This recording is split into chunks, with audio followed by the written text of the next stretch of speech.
জ্যোতিষ্ময়ী কলিতা আমি বহুত আশাবাদী মৰম দিব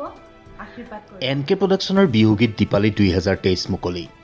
অসমৰ সংগীত ক্ষেত্ৰত গুৰুত্বপূৰ্ণ ভূমিকা পালন কৰি অহা NK প্ৰডাকশ্যনত ভোগালী বিহুৰ প্ৰাকক্ষণত নতুন বিহুগীত দীপালি 2023 মুকলি কৰা হয় আৰু এটা আটাইতকৈ ভাল খবৰ গানটো আমাৰ ৰিলিজ হ'ব NK প্ৰডাকশ্যনৰ বেনাৰত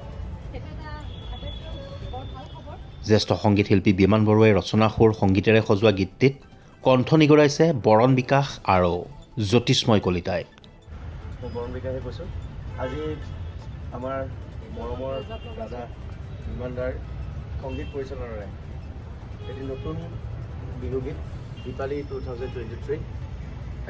NK প্ৰডাকশ্যনৰ বেনাৰত আজি মুকলি কৰি দিয়া হৈছে NK প্ৰডাকশ্যনৰ বেনাৰত নিৰ্মাণ কৰা দীপালি 2023ৰ প্ৰযোজক লক্ষ্যদীপ নাথ আৰু গানটোৰ প্ৰডাকশ্যন লক্ষ্যদীপ নাথ ড্ৰিম ষ্টুডিঅ'ত বাণীবন্ধন কৰা গীতটিৰ মি এণ্ড মাষ্টাৰিং কৰিছে জিন্তু বৰদলৈয়ে অলপতে মুকলি হোৱা গীতটি সম্প্ৰতি NK প্ৰডাকশ্যনৰ ইউটিউব চেনেলত উপলব্ধ হৈছে নমস্কাৰ সমূহ অসমবাসী ৰাইজলৈ আগতীয়াকৈ মাঘ বিহুৰ ওলগ জনালোঁ আৰু বিহুৰ প্ৰাকক্ষণত আমি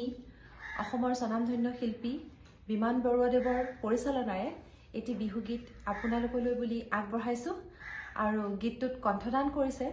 বৰণ বিকাশ দা আৰু মই জ্যোতিষ্ময়ী কলিতা গীতটো NK প্ৰডাকশ্যনৰ নিবেদন আৰু আশা কৰোঁ গীতটো আপোনালোকে ভাল পাব